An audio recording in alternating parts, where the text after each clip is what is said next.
Oh no, you guys. We just recorded 25 minutes of this episode without recording.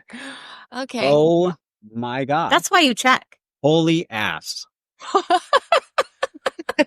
What? Secondly, is the delay still there? If I say 1, can you say 2 right after me? 1. Just kidding, yeah. You asshole. I'm Alicia. And I'm Liam.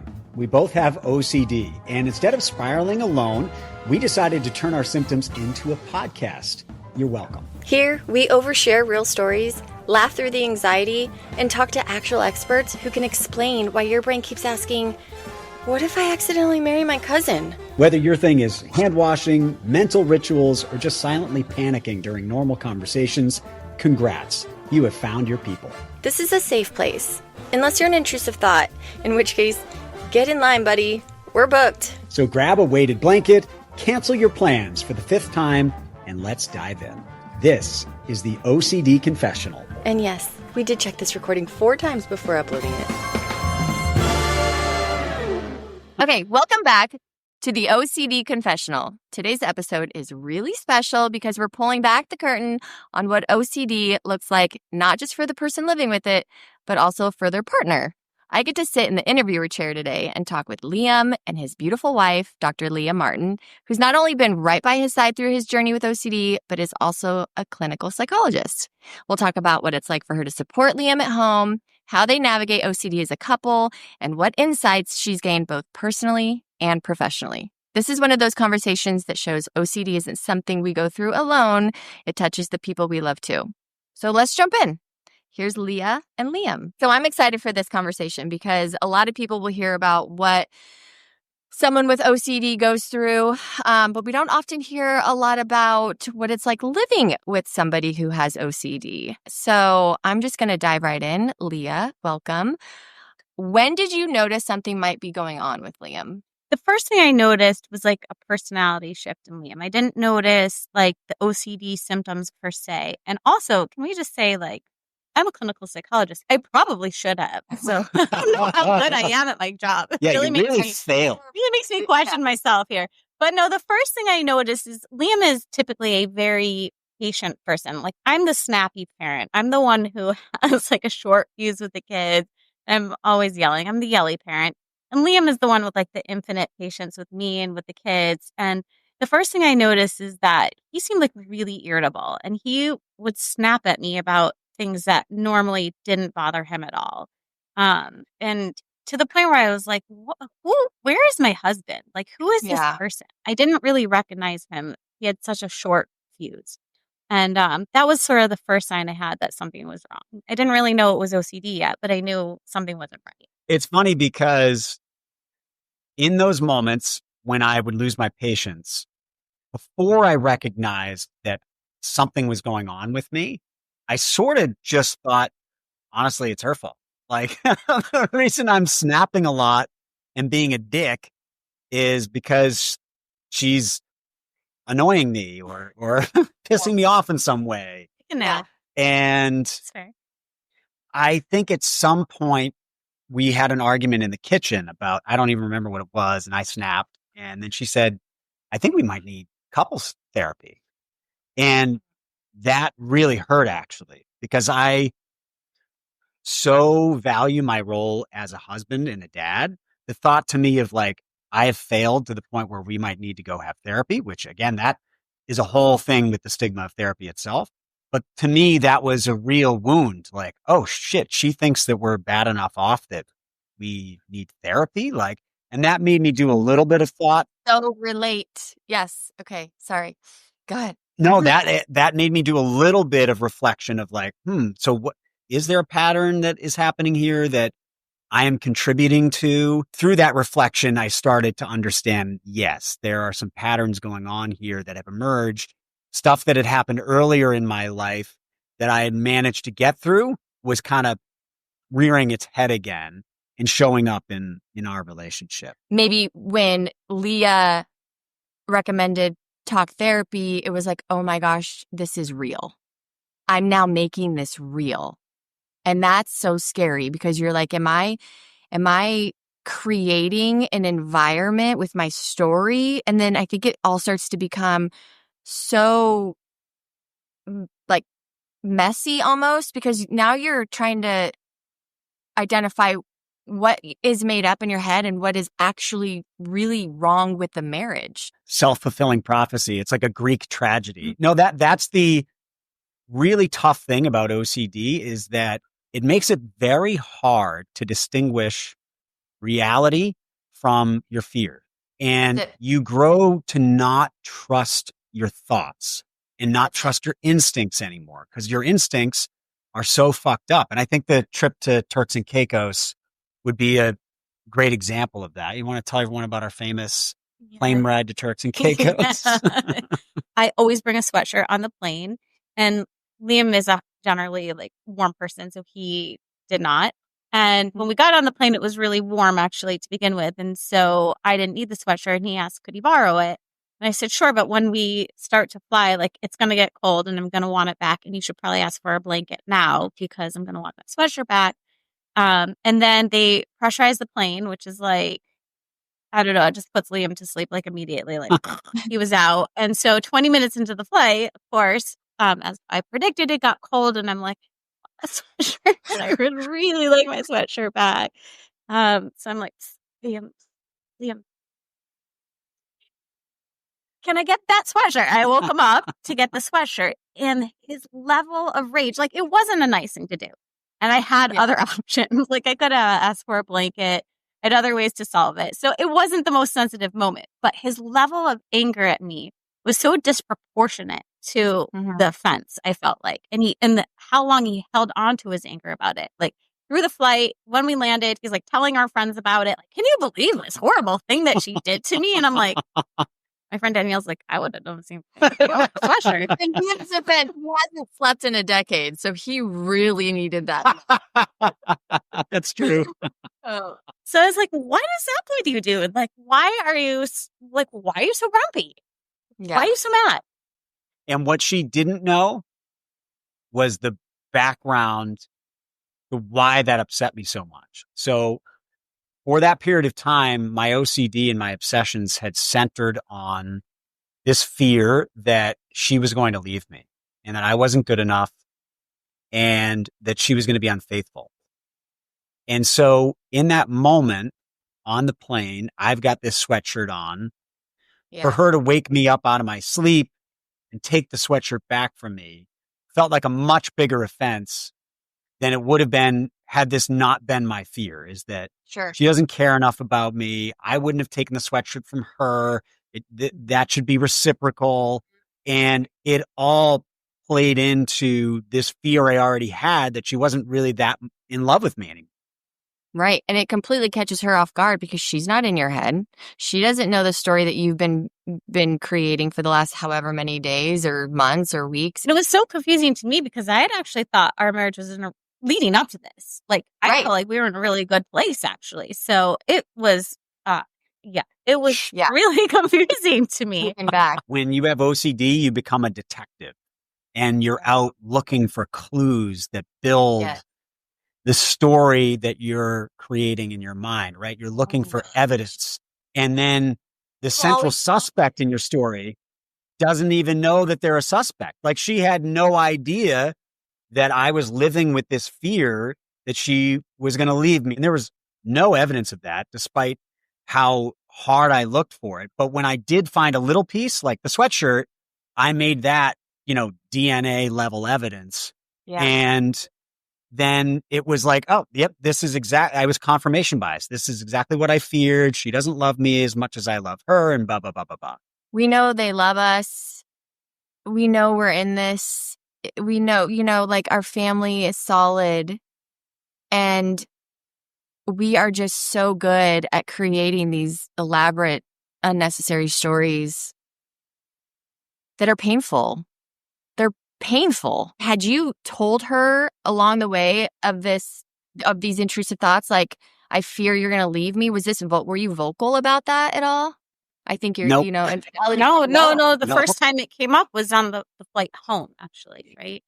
So Yeah, that trip to Turks and Caicos was kind of a turning point for me in that I started to recognize things were bad enough that I was going to have to tell someone. And it seemed like my wife would be a good place to start. um, so on the flight home, she was watching Dirty Dancing, one of her all-time favorites. And I was like, I know I don't want to interrupt her watching this, but I'm just in a state and we finally have a couple of hours during this flight. You don't typically get that as parents to talk about this. And so I did. I was in tears and I told her that I had really, really been struggling and I didn't have the word for it. I didn't know it was OCD. She hadn't identified yet that that was what it was for me. So I conveyed finally that I had this fear and that it was weighing on me a lot. But that wasn't a light bulb moment for you, Leah. Like, what was the final moment where you're like, I think you have OCD? We were on another trip. I don't know what the trips bring out for us. They're supposed to be relaxing. Traveling when you have OCD can be very hard. Yeah, it's probably the stress of being out of your environment and your routine just kind of like, exacerbates everything. So we were on a family trip to New Hampshire, Vermont, or something like that. And while we were on that trip, one of my girlfriends texted me and said, like, hey, I'm going to do a bachelorette party. She was about to get married. And she gave me the date, and it was like a murder mystery kind of fun, sort of like innocent bachelorette party. And I went to Liam and I said, like, hey, does this weekend work for me to go to Sarah's bachelorette? And he was like, why do you have to go to that?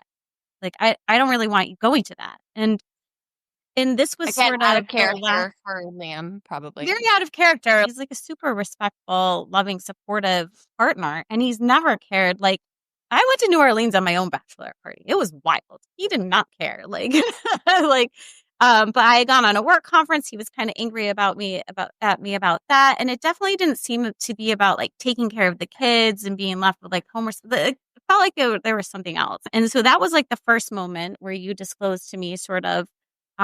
Really, I think the fears about me leaving. I saw how frustrated she was. I finally had one of those. Thankfully, I had one of those moments where you can go, "Oh, I'm being crazy," which are not always available to you when you have OCD. But thankfully, I did.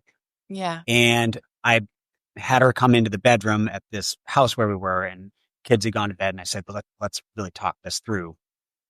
And I revealed that was my current obsession and made a deal with myself that however much pain it caused me, I needed to let her do her thing.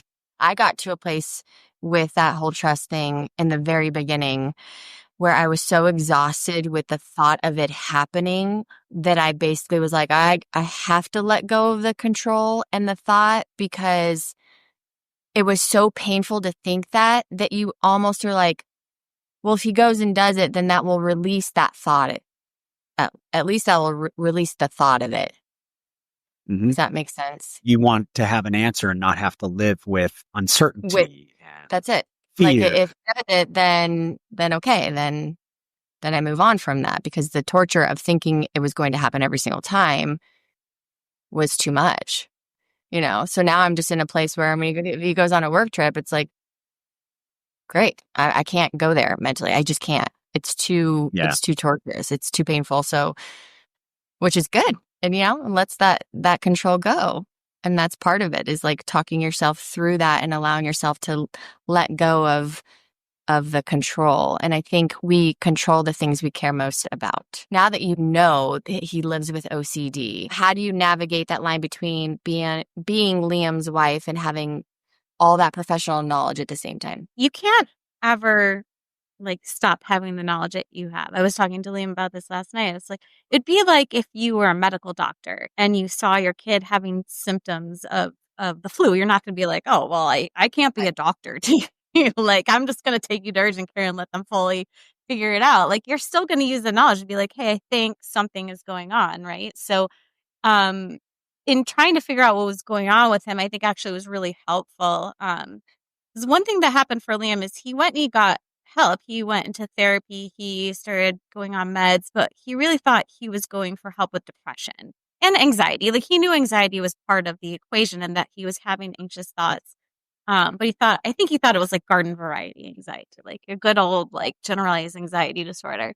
And after a while, the treatments really weren't working. He had tried a few different medications, and he was still really suffering quite a bit. So one night we were just laying in bed and I was like, I did the thing that you're really not supposed to do. And I like therapized him a little bit. And I was like, so like, could you just help me be in your mind? Like, what are you thinking? Like, what happens for you? And he starts describing these really intrusive, highly distressing thoughts. The intrusiveness was really what like keyed me in. And I was like, boy, you are describing, I don't think this is just anxiety. What you're describing sounds like OCD. Like maybe ask your doctor, does this sound like OCD? And that's sort of how we got into it. So I think without that sort of little level of insight, if I just sort of ignored all that, it would have taken longer for us to get to the answer. I also don't reassure him through text messages and stuff because I know that that's just reinforcing the OCD and the obsessive thoughts. Like, right, I'm sort of trying to be part of the exposure. Yeah.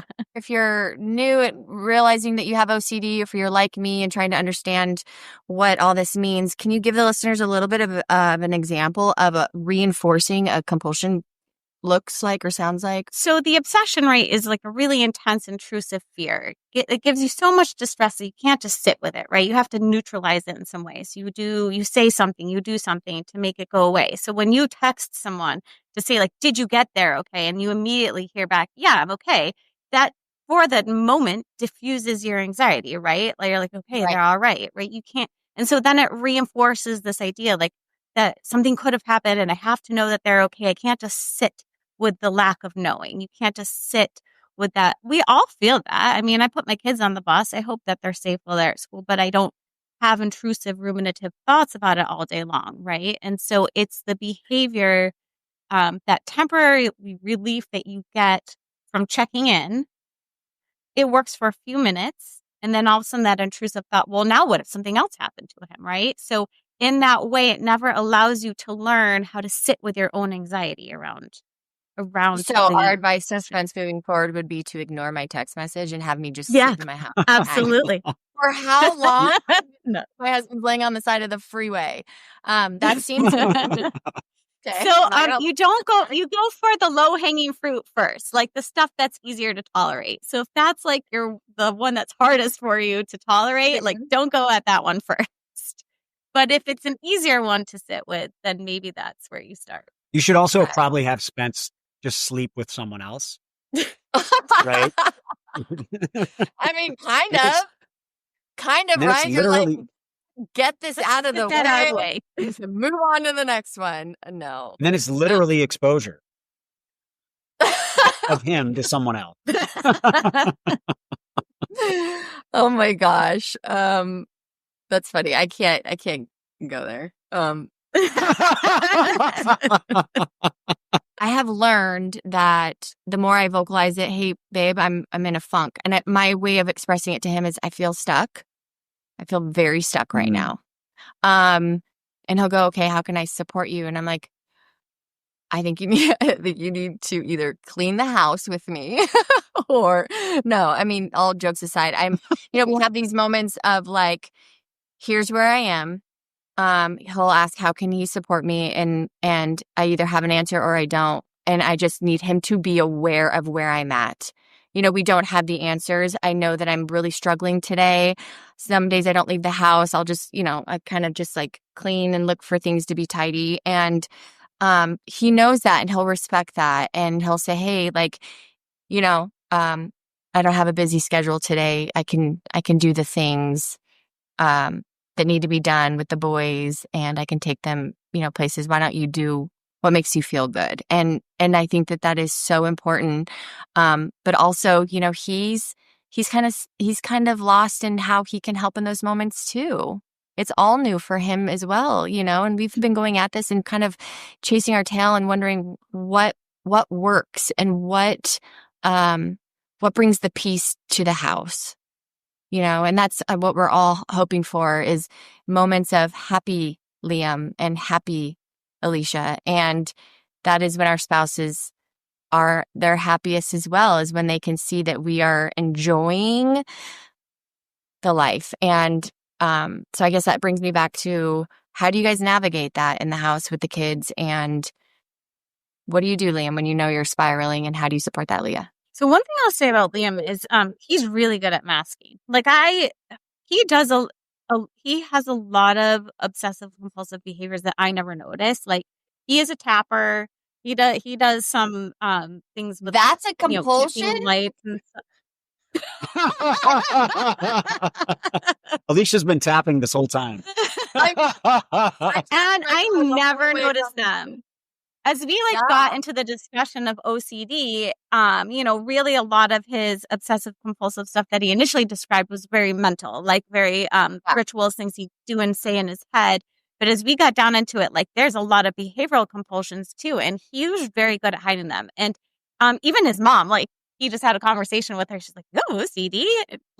People, right. He's very good at hiding it. I think there's a certain level of shame for people. Sometimes I don't know. I don't want to speak for you, but and so you get good at hiding it. So I don't necessarily see his OCD flaring up. So I do have to rely on him to communicate and let me know. Really, his great tell is his irritability, because like I said, he's not an irritable person. So the second I notice that he's a little short with me, a little short with the kids, that's his tell that he's having a hard day, and we check in with each other. But I also rely on you to communicate a lot with me about what's going on for you and what you need. All I heard there was that I'm really good at OCD. Positive. We'll take it. Did you hear how good I am at masking? She said, we all he's are. really good. Yeah, thanks, very everyone. good at it. Kind of a big deal. You mentioned the shame thing, and not speaking for us. I'll speak for myself when it comes to that. There is an immense amount of shame, and I have thought it's because of the trauma and stuff I came from. And I've always walked around thinking that it was written on my forehead, and I was exposed to it, and everyone was like, "Oh, that girl grew up in a house with a blah blah blah blah blah." But the more I'm learning, it's the shame on the storytelling and the intrusive thoughts that I've been having and I have dealt with. So yes, there is so much shame, and I think that you won't find many people with OCD who don't carry that shame. Right. Partly because of the stigma around it. I think for a long time, people who have some of these compulsions were mocked, and there hasn't been a very good understanding of what OCD is. You have the Kardashians talking about they're so OCD because they like to have things, arranged in a certain way or neat or something. And so there's this big misconception about what it is. Yes, I definitely carried a lot of shame, which is why I masked, and I didn't want her to know anything about it. But I think what was so valuable about that conversation we had at first, where I finally opened up, was that it allowed me to see that it wasn't going to scare her away. Yeah. When I first told her, she said, "Well, why haven't you told me up to this point?" And I said, "Well, I was worried that I would appear weak." And she said, "The strongest thing a person can do is to ask for help." And I could say that. That was profound to me in the moment. And seeing that it didn't scare her away, and my greatest fears of looking, weak were not realized, allowed me to continue to do that. And so you ask what it looks like now. I'm very open about it with her, where if it's a bad day, I don't always tell her if it's a bad day, but if she's got something going on in her life. Right. I'm trying to not overdo it and not put her in a position where she's constantly having to cater to me and to my feelings and all that. But if it's a particularly bad day, I just say straight up, I'm having a bad day. And I'll do it privately when, the kids aren't there. And it's not even, I'm not looking for a solution. I'm not looking for her to, although I guess if you got naked in that moment, that would be helpful. But I'm not looking for that in particular. It's more just I just want her to know. And there's just some comfort in your partner being aware that that is your state in the moment. And she's always great about it, but there's not some magic that she can put on me in that moment to make it go away. It's just my life partner, my person knows that that's my state right now, and that somehow gives me comfort. Has your OCD changed your relationship in any unexpected ways? I think it's strengthened our relationship.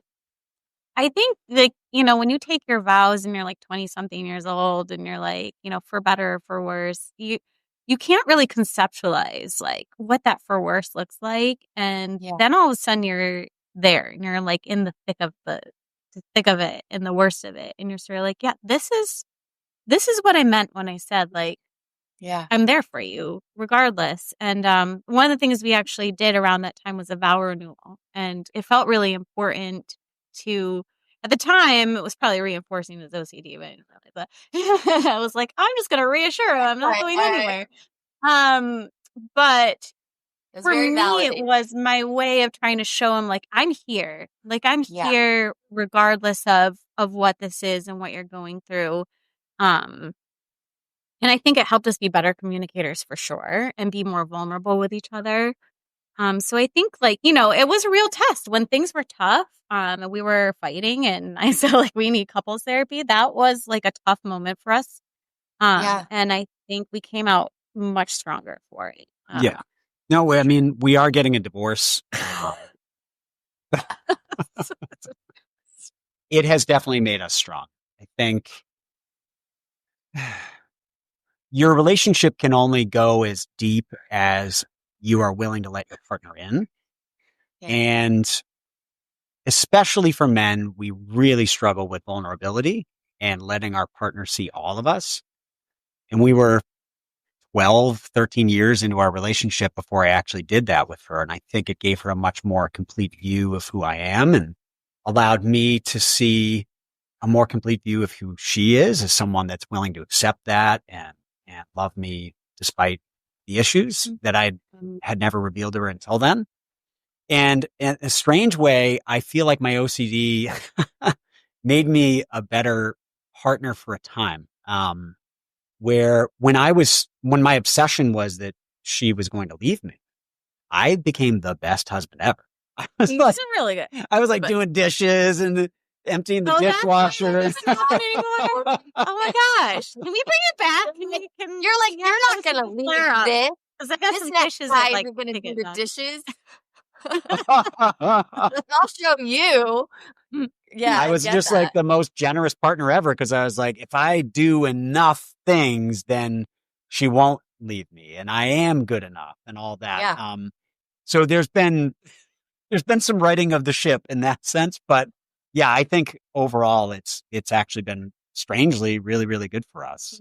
We've also talked a lot about our love languages because I think, we're different in what we need and in the way we show care. And so I realize that some of the ways that I show love don't really sort of meet your emotional need. And that also leaves you feeling, it leaves space for the obsessions to creep in. And so I think we've done a lot of talking around that as well.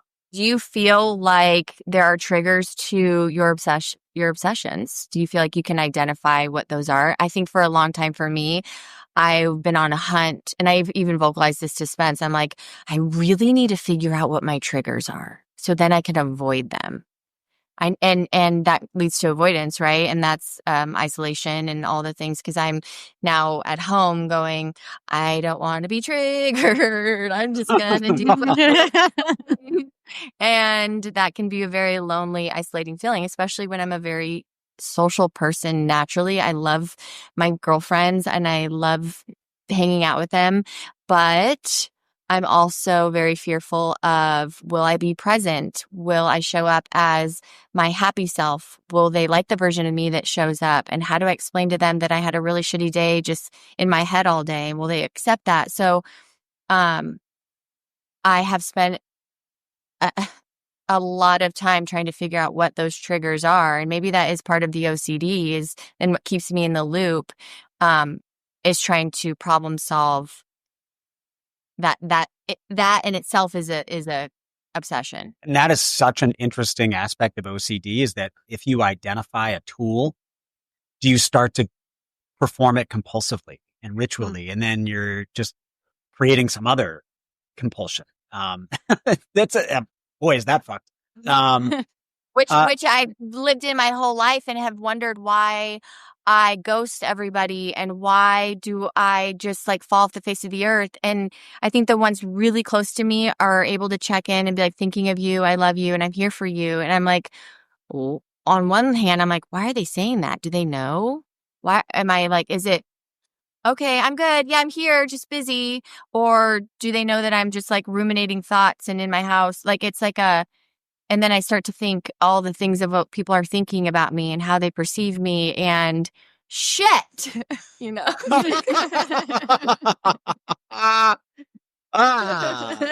Fuck. I mean, that's the thing about obsessions is that they're irrational, right? Like the things that trigger them are going to be sometimes unpredictable. I mean, you have your predictable things, like you have increased stress, lack of sleep, like, actual, things to worry about. Those are all going to spike your obsessions, but by nature, they're so irrational, right? Like they're rooted in things that maybe everybody fears, right? Contamination fears of getting sick, fears of something horrible happened to people we love, but they become big and distorted, and then they become irrational and they become intrusive, right? They just flare up with no real rhyme or reason. That's by definition, an obsession is an intrusive thought. It comes in when you're just trying to live your life and it shouts at you over and over like, hey, I'm here. You should be worrying about this thing. Worry about me, worry about me, worry about me. And there is no rhyme or reason. Like if there was logic to it, it would be a lot easier to deal with. You just be like, you're being illogical. Thank you for that. This is spot on, Leah. And oftentimes I'll share the thoughts with Spence and he'll just giggle. And I'm like, why are you laughing?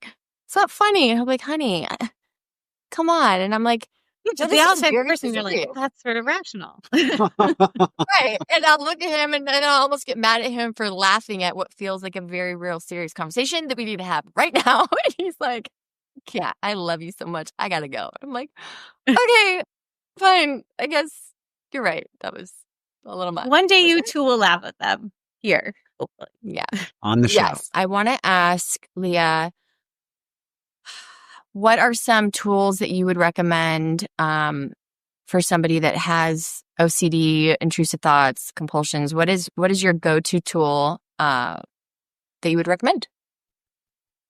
Therapy, obviously. Keep me employed. There's certain. Yes. I know there's ERP, right?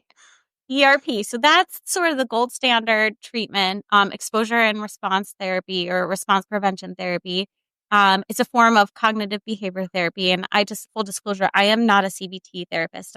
My background is in child trauma. But that is sort of the gold standard intervention. And it's really focused on two things. I mean, the main goal is to break that reinforcement cycle of having the compulsions reduce the anxiety around the obsession for you. And so instead, you learn to sit with the anxiety that's created by the obsession. So you're going to test the logic and the rationality of the obsession. Most people with OCD know those are illogical obsessions. And then you're going to learn tools to sit with the distress and allow yourself to habituate or get used to the anxiety and notice that it's going to go away on its own eventually without needing to perform the compulsion. So that's the response prevention. You don't get to do the compulsion to get rid of the anxiety that's produced by the obsession. What if we don't have access to talk therapy? We can't. What if the compulsions change so often and frequently and we're constantly moving on to another one? I mean, how do you navigate the exposure to so many different things? I mean, that seems like a full-time job in itself, and people have lives to live. And I feel like that sounds like a lot of work. I've done it naturally on my own. Yeah. So the beautiful thing about ERP, it doesn't have to be specific, right? So the skills that you learn help you sit with the anxiety, which anxiety is anxiety, right? No matter what obsession triggers it, and no matter what compulsion you do to get rid of it, anxiety is anxiety. So the tools to reduce anxiety stay stable despite the obsession changing or the compulsion changing. And And, there's a lot of ways that you can get talk therapy now. So even if you can't do it consistently or you can't talk to someone in person, there's telehealth, there's all kinds of platforms for doing it. So I would say like, don't self-treat it because, it's a really tricky, hard, thing to deal with OCD. And you want to make sure you do it right. And you want to make sure you do it with the right pacing, right? You don't want to like flood the system and totally overwhelm yourself and really derail your progress by trying to do it yourself. So I would say, if you can't get yourself into therapy right away, just talk to the people around you, try to help them understand what it is you're experiencing, get some support, try to find tools that help you sit with anxiety. A lot of things that you described, like getting good sleep, eating well, exercising is a great outlet. Meditation, mindfulness meditation, I would say, is a wonderful practice. And it's really at the heart of some cognitive behavioral interventions because you teach your mind how to focus on what you want to focus on, right? So you may have that intrusive thought, but you learn to have control over where you put your cognitive attention. You don't have to attend to that thought. And so mindfulness meditation is a really good intervention you can do without a lot of work. You can get like a self-help book on that. And then in terms of tools, can we talk about Danny DeVito? Okay. So one of the tools I developed. Well, you gave it to me, but I developed it in my mind, practiced it. One of the tools that I practiced was when I had started talking to Lia about what was going on. I said, I have all these intrusive thoughts. They're barking at me all the time. You said, try to externalize these thoughts a bit, create a character who is barking these things at you, these fears. The psycho jargon is displacement. Like take it outside of yourself. Give him a personality. Give your intrusive thoughts like a voice, a personality, so that they're no longer like in you and part of you, but they're sort of like outside of you a little bit. You can examine them a little bit better. Now you're just arguing with Danny DeVito.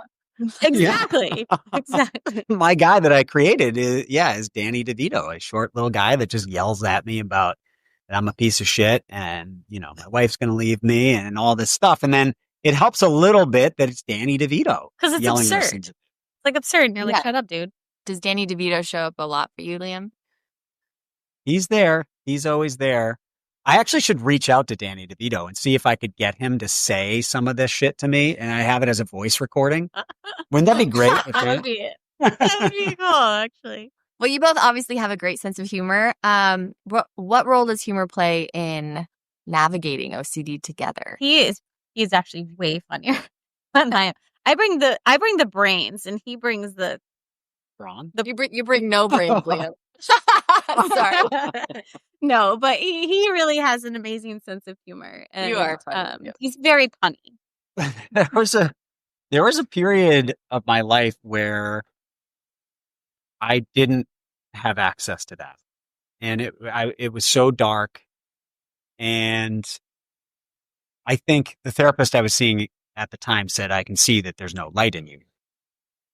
And I couldn't laugh at the issue. So first I want to recognize that there are people listening to this who will go, I can't see a future in which I can laugh at this, but I assure you can get to that place. And it was kind of a matter of practice of just, I would say this thing to Lia that I was thinking might happen. And then I would sort of force myself to crack a joke about it. And that would sometimes feel a little scary that, if I'm laughing at this, is that going to make the thing happen? And the OCD and the magical thinking comes back into play. And it just took practice of being able to kind of find it funny, like that, the crazy thoughts in my head, they're so absurd. It's like absurdist humor.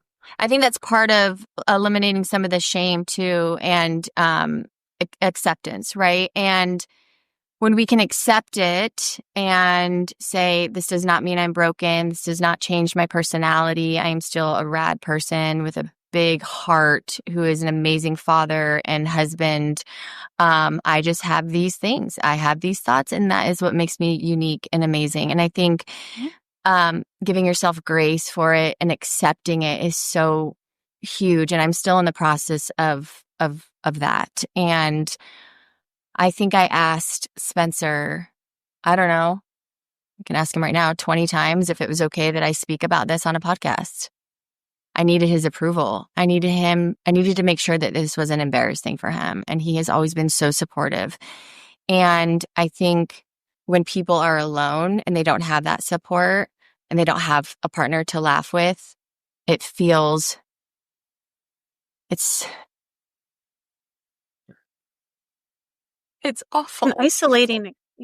an isolating experience. It's isolating enough even when you have a partner, because they're not in your mind. They don't feel how painful it really is. How mean we are to ourselves. That's the biggest one, is like, I don't think Liam has a mean bone in his body. I know I don't. And the amount of time that we spend to just being mean to ourselves is really hard. And I think for anyone listening, if you're at home just beating yourself up, that you are so loved, and there's help and there's hope, and you can live a beautiful life. And I think it's really important to share that. And it's okay to share your weird shit. It is. I think, this last week I've shared, some of my closest friends had no idea that I've battled intrusive thoughts for so long. And I was sitting at a table at an event with 6 women, and I was talking about the podcast, and one of the ladies said, I know exactly what you're talking about. I have really dark thoughts that are crippling, and I didn't know why. And this is so cool that you're doing this. And yeah, I think we're going to help a lot of people, Liam. So Yeah. And could we cut all that That out? was beautiful. Yeah. A little therapy. I should let you know that my hourly rate is $100. Should be higher. No, thank you for having me. It was really fun. Appreciate it. Thanks, love. Aw. We can continue. Boy, she was a wet blanket, huh? Snooze. Should we end with a quick little confession? One tiny little thing that I do that I've noticed is when I have a bad thought, I immediately have to think of a good thought right after to neutralize the bad thought. Do you do that? So you basically have like the angel and the devil on each shoulder all day, just like the devil's like this. Oh, yeah. We hope you are enjoying the OCD Confessional. You can subscribe on all the podcast platforms. You can find us on Instagram at the OCD Confessional. Same handle for TikTok. We're all over there. Send us a DM. Tell us what you think about the show. And if there's a guest you would like to hear, if there's a question you want us to explore, we are really happy to get feedback from people who are listening.